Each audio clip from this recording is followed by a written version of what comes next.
하나님께서 우리 하나님의 백성들을 어떻게 사랑하시는가, 특별히 어떻게 하나님의 백성들을 구원해 내시는가 하는 그런 관점 속에서 성경을 보아나가도록 하겠습니다.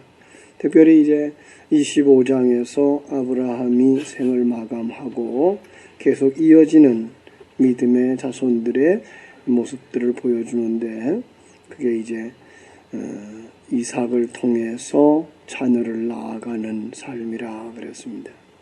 여기 이삭 역시 믿음의 조상에 연결되어진 믿음의 사람, 하나님의 사람들이 나아가는 길이죠. 그가 40세에 리브가를 맞이해서 이제 결혼을 합니다. 그런데 하나님께서 아브라함에게 약속하신 것처럼 자손들을 번성케 하겠다 하셨는데 불구하고 이삭에게도 자녀가 없어요. 그래서 이스마엘은 이미 12절에서부터 18절에서 본 말씀과 같이 자녀들을 낳아서 벌써 민족들을 이루고 있는데, 그런데 불구하고 하나님이 약속의 후손들은 이렇게 자녀를 낳지 못하는 모습을 우리에게 또 보여주는 것을 보게 됩니다. 왜 그렇죠? 그것은 바로 하나님의 약속의 자녀들은 사람들의 생각이나 사람들의 조건에 의해서 태어나는 것이 아니다를 계속해서 강조해 주고 있는 거예요. 결국은 하나님이 하시지, 하나님이 하시지라는 거죠. 그때에 여기에 21절에 이삭이 그의 아내가 임신하지 못함으로 그를 위하여 여호와께 간구하매 여호와께서 그의 간구를 들으셨으므로 라는 말씀이 나와요. 자칫 잘못하면 우리가 뭐 하면 돼요? 기도하니까 하나님이 자식도 주시지 않았냐라고 오해할 수 있어요. 많은 사람들이 그렇게 지금까지도 믿어왔고요. 그래서 기도하면 문제가 해결되어지고 기도하면 이렇게 자식도 낳고 한다는 생각을 가지고 있었는데, 여기서 우리는 구속사의 흐름과 하나님의 역사에 인간이 무엇도 할 수 없다는 사실을 기억해야 하시고요. 특별히 여기 간구한다, 기도한다 하는 이야기를 우리가 분명하게 알아야 될 것. 기도가 뭐라고요? 하나님의 진리의 되새김질이다. 하나님의 진리를 되새김질하는 거예요. 그래서 주님 가르쳐준 기도가 우리가 믿고 있는 하나님과 구원에 대한 전체적인 이야기를 말하고 있는 것이고, 그거를 역사 속에서 조금 더 펼쳐주신 것이 이제 사도신경. 그래서 그 사도신경의 내용을 우리가 가지고 기도할 수 있어야 되죠. 그걸 모르면 우리는 아무리 많은 기도를 해도 자기를 위한 정욕의 기도이고, 그리고 중언부언하는 기도가 된다고 말하는 거죠. 중언부언 역시 이 말했다 저 말했다 한다는 말이 아니고 자기중심적인 기도, 인본적인 기도, 율법적 기도를 중언부언이라고 말하는 것이기 때문에 그렇습니다. 그러면 여기서 이삭은 하나님께 간구했다. 하나님의 뭘 알았다? 진리를 알았다라고 보시는 것이 더 바람직합니다. 그렇습니다. 하나님의 진리를 아는 사람만 뭘 할 수 있어요? 하나님의 자녀를 낳을 수가 있어요. 하나님의 진리를 가진 사람만 하나님의 진리를 낳을 수 있기 때문에 그렇습니다. 오늘 성경 속에서 하나님의 백성들이 하나님의 자녀를 낳는 것은 유괴를 통하여서 육을 낳는 걸 이야기하고 있지 않고, 진리와 생명의 말씀으로 진리와 생명의 자녀를 낳는 걸 이야기하고 있기 때문에 그렇습니다. 물론 당시 아브라함이나 이삭의 사건들은 바로 자기들의 생명이고 생활이었어요. 그러나 그걸 성경에 기록해서 우리에게 주실 때 그 성경 속에서는 우리는 뭘 들어야 돼요? 진리를 들을 수 있어야 되는 거죠. 바로 여러분과 내가 어떻게 기도하며 어떻게 자녀를 낳는가를 볼 수 있어야지 그냥 문자대로만 보면 우리는 너무나 일괄성이 없는 성경을 보게 됩니다. 왜냐하면 하나님이 약속했는데 그 약속이 안 성취되어져요. 자손을 주시겠다 그랬는데 아니 25년이 지나도록 안 주더니 이삭도 20년이 지나도록 자식을 안 줘요. 이런 법이 어디 있어요? 하나님은 약속하고 안 지키는 하나님이에요? 아니에요. 그걸 거기서 이건 사람에 의해서 태어나는 자녀들이 아닌 하나님에 의해서 태어나는 자녀들이구나. 또 하나, 진리가 그 안에 가득 찼을 때에만 진리를 낳는구나 라는 걸 보셔야 돼요. 그래서 나중에 이제 바울 사도는 디모데를 자기가 믿음으로 낳은 자식이라는 말을 쓰죠. 그렇습니다. 바로 이런 부분이에요. 그것이 구약 성경에는 아버지와 아들로 설명되어져 있는 것이고, 그 다음에 신약에 와서 바울은 하나님의 그 말씀을 가르쳤던 스승과 제자의 모습 속에서 아들을 낳았다라고 말씀하고 있는 것이거든요. 결국은 우리는 성경 속에서 여자가 아들을 낳는 모습, 여자는 씨앗을 가지지 못한 자 이렇게 보셔야 되고, 그들이 하나님의 씨앗을 가지자 하나님의 씨앗은 점점 자라나고 마침내 태어나게 된다라고 하는 그림을 볼 수 있어야만 오늘 이 땅에서 그 말씀이 내 말씀이 될 수 있어요. 나에 대한 이야기구나. 내가 진리와 생명의 말씀, 성령을 가지지 못하면, 예수님을 영접하지 못하면 같은 말들이에요. 진리와 생명의 말씀, 그리스도의 영, 예수님 같은 말이에요. 내가 가지지 못하면 나는 뭘로 알 수 없어요? 아들로 태어날 수가 없어요. 하나님의 아들로 태어나기 위해서 우리는 예수 생명이 내 안에 들어와야 되고, 그 예수 생명은 점점 자라나야 되는 거죠. 여러분, 이 새벽에 우리가 깨어야 되는 이유가 여기에 있는 거죠. 우리가 새벽 예배하는 이유도 조상적부터 가져왔던 그저 정한수 떠놓고 빌던 그런 습관 그냥 가지고 나와서 하나님 이것 주세요, 저것 주세요라고 하는 기도가 아니라, 정말 이 땅에서 우리가 하나님의 자녀 되어지고, 하나님의 자녀 되어졌으면 어떻게 해서 성장하고 완성되어져야 될 건가를 알아서 심령이 가난한 자가 되고, 목마른 사슴처럼 진리에 목말라서 달려나오는 자들이 되어져야 된다. 그 모습이 바로 우리는 새벽 예배로 표현되어지고 있다라고 보시면 틀림이 없습니다. 그래서 이 새벽에 하나님께서 우리에게 주는 생명의 양식, 진리의 말씀이구나. 내가 이 진리를 묵상해야 되는 거구나. 우리가 이 땅에 와서, 이 시간 교회에 와서 기도하는 내용도 이 진리여야 되는 거구나를 깨달아 하시면 오늘 내가 영적인 삶으로 더 풍성하게 살아갈 수 있게 될 줄로 믿습니다. 그런데 역시 여기 그림 하나가 또 있어요. 그 아들이 태 속에서 서로 싸워요. 두 아들이 있어요. 그죠? 태 속에 두 아들. 하나님이 쌍둥이를 주셨어요. 쌍둥이를 통해서 또 무엇을 보여주실 것 같아요? 내 속에 있는 옛사람과 새사람의 모습을 보여주고 있는 거죠. 육에 속한 자와 영에 속한 자예요. 그죠? 이런 그림을 그리고 있는 거예요, 하나님은요. 여러분, 내 속에 누가 있어요? 옛사람도 있고 새사람도 있어요. 제가 언젠가 그런 말을 했어요. 할아버지가 손자에게 옛날 얘기를 하나 해주다가, 사람 속에는 말이야, 내 안에는 말이야, 두 마리 이리가 있어. 하나는 검은 놈이고 하나는 흰 놈이야. 그런데 이 두 놈이 매일 싸운단다. 그래서 손자가 묻죠. 그럼 할아버지, 오늘은 누가 이겼어요? 내가 누구에게 먹이를 주는가 하면 그 녀석이 이겨. 여러분, 오늘 우리 속에 옛사람과 새사람이 항상 싸우고 있어요. 그런데 내가 오늘 어떤 말씀을 먹으냐, 어떤 말씀을 추구하느냐에 따라서 그 사람이 이겨요.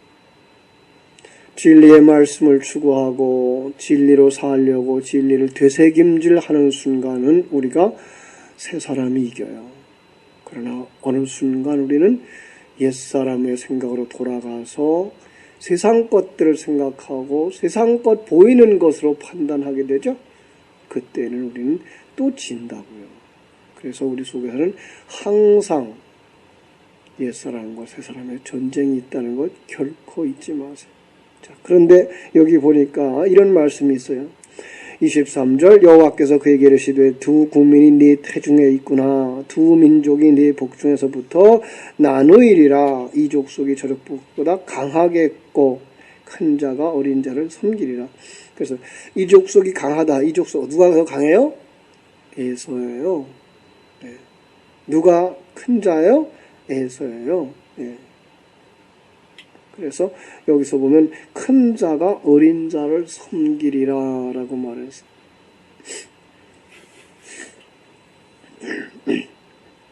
그 해산 기한이 찬즉 태에 쌍둥이가 있었는데 먼저 나온 자는 붉고 전신이 토록 같아서 이름을 에서라 하였고 후에 나온 아우는 손으로 에서의 발꿈치를 잡았으므로 그 이름을 야곱이라 하였으며 리브가가 그들을 낳을 때의 나이가 60세였더라.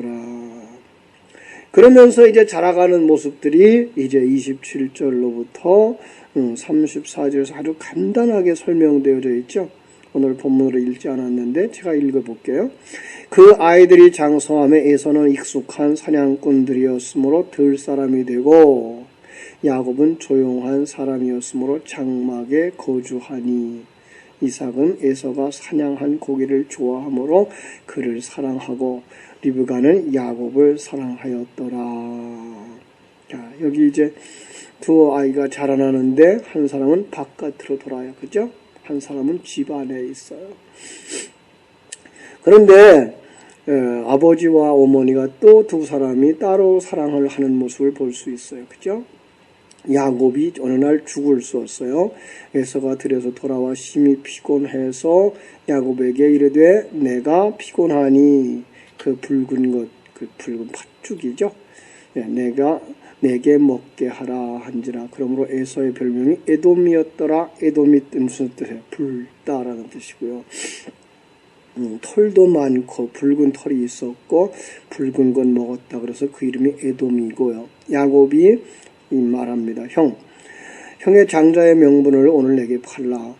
에서가 이르되 내가 죽게 되었으니 이 장자의 명분이 무슨 유익이 있으리요.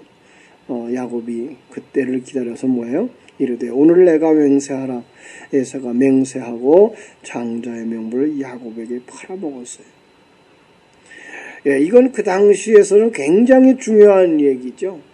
물론 역사적 얘기입니다만은 그들은 장자의 명분을 자기 목숨처럼 귀히 여기는 사람들이었어요.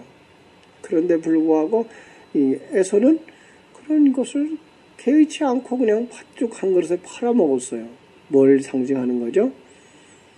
그것은 하나님의 축복에 관한 하나님의 축복권을 소홀히 여겼다. 여러분, 하나님의 백성들은 뭘 바라보고 살아야 돼요?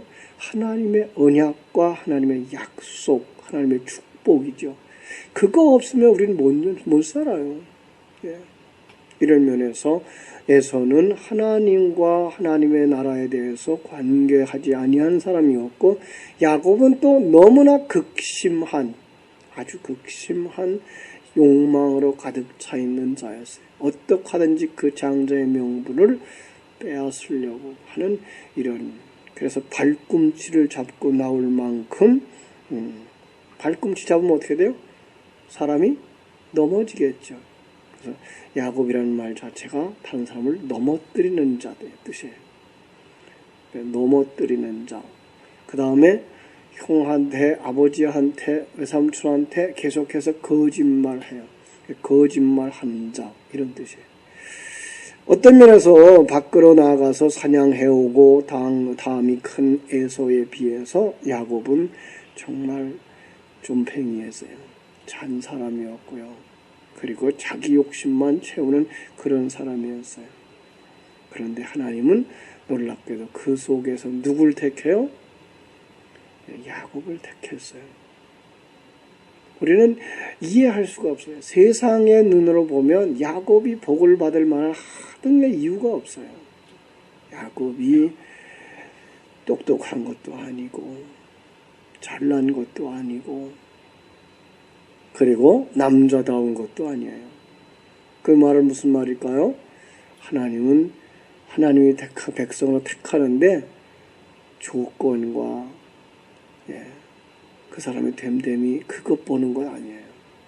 그냥 하나님은 창세전 언약 속에서 누구를 택했는가라는 걸 보여주고 있는 거예요. 로마서 9장으로 한번 가서 보겠습니다. 로마서 9장에 같은 말씀이 있습니다.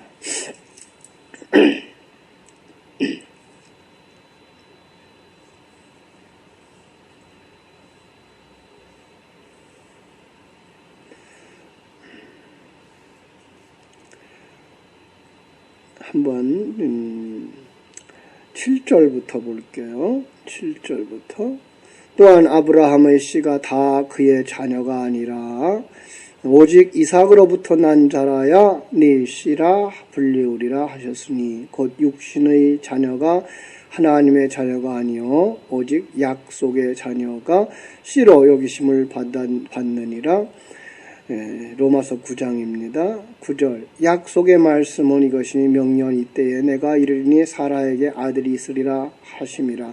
그뿐 아니라 또한 리브가가 우리 조상 이삭 한 사람으로 말미암아 임신하였는데 그 자식들이 아직 나지도 아니하고 무슨 선이나 악을 행하지 아니한 때에 택하심을 따라 되는 하나님의 뜻이 행위로 말미암지 않고 오직 부르시는 이로 말미암아 서게 하려 하사 리브가에게 이르시되 큰 자가 어린 자를 섬기리라 하셨나니 기록된 바 내가 야곱은 사랑하였고 에서는 미워하였다 하심과 같으니라. 그래서 그죠? 11절 그 자식들이 아직 나지도 아니하고 무슨 선이나 악을 행하지도 아니한 그때에 벌써 하나님의 택하심을 따라 되는 하나님의 뜻이 행위로 말미암지 않고 하나님의 뜻으로 말미암아서 되어졌다라고 말씀하는 거죠. 그렇습니다. 우리가 태어나서 정말 하나님의 자녀가 되는 것, 그것은 하나님의 선택이죠. 그렇다고 해서 우리는 또 몽땅 하나님 앞에 밀어버리고 그럼 우리는 아무것도 할 이유가 없네 이렇게 나가시면 안 되죠. 왜냐하면 우리는 우리 몫을 감당해야 돼요. 우리는 믿음의 사람으로서 성령을 가진 사람으로서 씨를 가진 사람으로서 진리와 생명의 말씀을 전해 주어야만 상대방들이 그 속에서 하나님의 사람들이 일어나는 것이기 때문에 그렇습니다. 또 다른 성경 본문을 보면 로마서에 보면 하나님이 그렇게 말하죠. 바울을 통해서 말씀해요. 토기장이가 진흙 한 덩이로 하나는 귀히 쓸 그릇을 만들고 하나는 천이 쓸 그릇을 만들 권한이 없겠느냐? 하물며 하나님께서 하나님의 사람을 만드는 일에 있어서도 선택된 자와 버려둘 자를 하나님이 선택해서 만들었는데 그럴 권한이 없겠느냐? 그는 전능자 하나님이라 라고 말씀하는 음성을 듣게 됩니다. 그렇습니다.